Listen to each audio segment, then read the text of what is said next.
Donald Trump had not made the profoundly stupid mistake of tweeting it. And that photograph, thanks to Donald Trump, will now become the single most important and indelible photographic image of the Trump presidency. It tells the story of the Trump presidency better than any other photograph. Nancy Pelosi immediately placed that photograph on her Twitter page, and she will never replace it with a better photograph. It is the perfect portrait of the child president.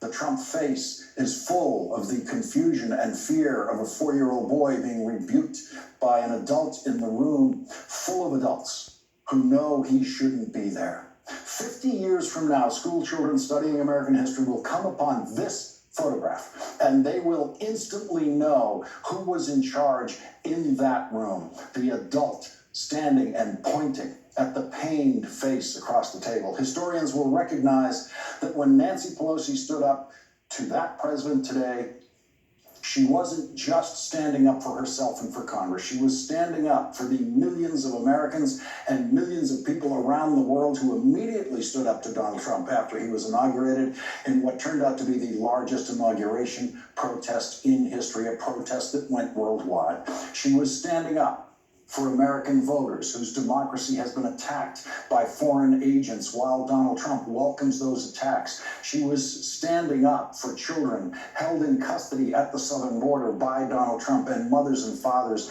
separated from those children by Donald Trump. She was standing up for Kurds in Syria being killed tonight by forces unleashed by Donald Trump. She was standing up to the lies and racist poison that Donald Trump has been spewing since he first opened his mouth about President Obama's birth certificate. She was standing up for all of us against all of that. And so, of course, it was impossible for Donald Trump to understand the moment, impossible for him to understand what that photograph represents to the world. That's why he tweeted it into history today.